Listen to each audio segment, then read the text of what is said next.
Monsieur a dit, le monde a été interprété. Il reste à le transformer. Le monde a été interprété, il reste à le transformer. Tous ces facteurs ont été dénoncés. C'est-à-dire que les facteurs de l'impérialisme. Je vous ai parlé hier du premier facteur de l'impérialisme, la croyance, la religion. Cela a été interprété. Aujourd'hui, je vais vous parler des paradigmes de tous ces facteurs. Donc, on est en train de les interpréter. Tout le monde est conscient et content de savoir que nous sommes des proies potentielles.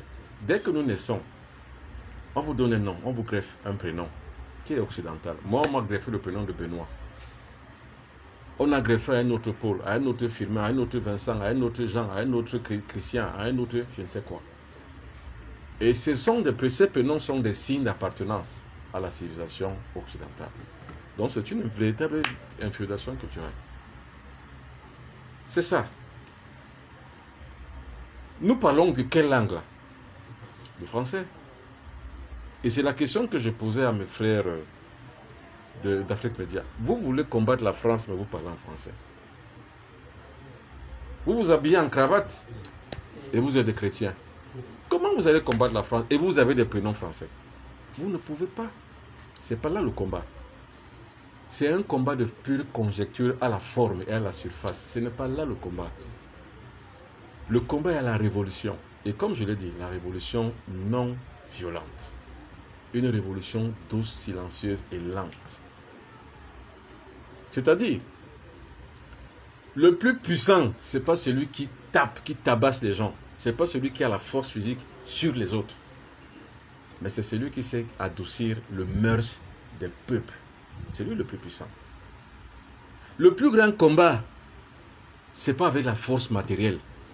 Le plus grand combat, c'est avec la force de l'esprit. Le pouvoir de l'esprit. Et c'est pour ça justement que le premier facteur de l'impérialisme, c'est la croyance. Et ils savent qu'en tenant l'esprit d'un individu, en lui faisant croire à des choses, on l'a captivé. C'est pour ça que les premiers facteurs, il y a d'abord commencé les explorateurs qui venaient. Après les explorateurs, c'était les prêtres et les pasteurs qui venaient. Uniquement pour pouvoir captiver l'attention sur un monde qu'on a créé, le paradis. Quand on crée le monde paradisiaque, donc quand on fait le paradis, c'est fini. On vous fait miroiter que si vous êtes bon, donc sage, intelligent, soumis, vous allez aller au paradis. Même si on vous frappe sur la joue droite, tendez l'autre joue, on vous frappe. Ça veut dire que l'humilité vous permet d'entrer au paradis. Restez pauvres parce que heureux les pauvres, ils verront Dieu. Heureux soyez-vous si on vous attrape, on vous prend une chose, donnez l'autre. Donc si je viens dans votre pays, le Bénin, j'arrache votre maison. Si vous avez d'autres maisons à Boïkon, à Coméou, à Pochetomé, donnez-les-moi aussi. C'est ce que ça veut dire. Heureux soyez-vous si vous êtes pauvre parce qu'à la mort, vous allez ressusciter et aller au ciel. Donc on vous fait l'apologie du crime de la pauvreté. Et on vous dit que non, même si vous mourrez, quelqu'un, lui qui est mort, il va vous sauver. De toute façon, même dans la tombe, on va vous sauver. Vous êtes mort parce que la mort que vous avez, vous subissez à 25 ans, à 30 ans, c'est eux qui l'ont causé. Parce que si on envoie tout ce qui est maléfique, on envoie tout ce qui est nocif, tout ce qui est empoisonné, le poulet à la dioxine, la vache folle, tout ce que vous pouvez imaginer, les déchets toxiques, on les enterre ici, en Afrique. Et les gens en meurent. C'est pour ça qu'il y a régression de l'espérance de vie. Mais on vous dit qu'à côté de cela, heureux ceux qui meurent dans l'éternel. Parce que vous êtes morts comme ça, c'est bien. Même dans la tombe, le Sauveur viendra vous ressusciter et vous allez aller au paradis. La vie éternelle vous attend. Alors que c'est eux qui ont causé votre mort. C'est des pompiers pyromanes. Ça veut dire que quelqu'un qui met le feu et revient maintenant avec de l'eau pour éteindre. C'est comme ça que le monde fonctionne. Alors, qu'est-ce qu'il faut donc faire? La réponse à la réalité, c'est qu'il faut organiser une révolution. À la base. Comme je l'ai dit hier, l'idée révolutionnaire ne sera et ne deviendra effective que dès lors qu'elle atteint les masses populaires. Il faut qu'il y ait plus de personnes qui sont touchées par la révolution. C'est la révolution que nous faisons là. Ce n'est pas une révolution armée, c'est une révolution intellectuelle et sage, intelligente même. C'est-à-dire qu'il y a un facteur que nous voyons qui est devant nous. Qu'est-ce qu'il faut donc faire? Mais il faut être idiot pour continuer. Qu'est-ce qu'il faut faire? Il faut reculer.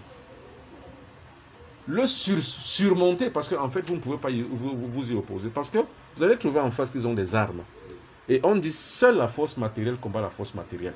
Vous n'avez pas la force matérielle, vous allez les combattre comment? Comme tu dis, tout est verrouillé. Dans tous les champs, c'est verrouillé. Sur le plan politique, c'est verrouillé. Sur le plan économique, c'est verrouillé. Sur le plan spirituel même, les médiatiques, communication, c'est verrouillé. Tout est verrouillé. Qu'est-ce qu'il faut donc faire? Il faut faire comme la Chine, parce qu'on ne peut pas construire une nouvelle barrière sans prendre l'exemple sur l'ancienne. Il faut s'autarciser. Aucun peuple ne peut atteindre son développement sans autarcie. L'autarcie, c'est quoi? C'est que, comme disait un grand savant africain, un Camerounais qui s'appelle Mbombo Basson, il faut redynamiser les savoirs endogènes. Je le cite, parce que c'est quelqu'un pour qui j'ai beaucoup d'estime. Je le cite, Mbombo Basson. Chaque fois que j'ai un séminaire ou une colloque ou n'importe quoi que je parle, je le cite. Il a dit, il faut redynamiser les savoirs endogènes. Ça veut dire quoi? Ça veut dire que ne comptons plus sur ce que les autres ont fait. C'est ce qu'a fait l'Inde, l'Inde de Mahatma Gandhi. On a tout refusé de ce qui venait de la Grande-Bretagne. On a commencé à redynamiser les savoirs endogènes. Mais c'est ce que nous devons faire. Le savoir endogène, le facteur numéro 1 qui va être contre le facteur de la croyance, c'est le revers de la spiritualité négro-africaine. C'est la réponse. Tant qu'on n'a pas réveillé la spiritualité négro-africaine, on restera toujours soumis. Parce qu'en fait, par la croyance, on est tenu. Et c'est exprès qu'on commence par la croyance. Le facteur de l'impérialisme numéro 1, de la colonisation numéro 1, c'est la religion. Il faut commencer par la renoncer. Retrouver maintenant la sienne.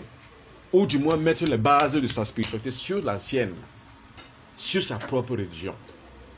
Donc retrouver, avoir son indépendance spirituelle, ça ne dépend pas d'un combat militaire.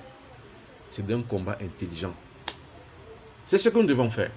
C'est pour ça que je suis là. C'est pour ça que j'ai créé cette instance, l'Académie des sciences spirituelles pour la Renaissance africaine. Ce sont plusieurs sciences.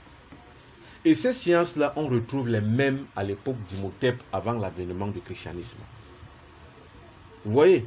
Donc c'est le retour aux sources qui est la réponse à la question posée. Qu'est-ce qu'il faut faire pour s'en sortir? Et c'est ce que nous faisons. Et ce n'est pas un travail facile, comme tu dis. C'est un travail de longue haleine.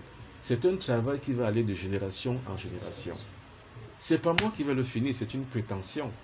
J'initie le mouvement comme d'autres l'ont initié dans d'autres secteurs, afin que tous ces efforts-là soient collectifs et nous permettent de pouvoir arriver jusqu'au bout du tunnel. Et moi, je suis confiant et je ne me sous-estime jamais. Je sais que moi, si j'y suis arrivé, d'autres peuvent arriver. Et nous allons tous ensemble y arriver.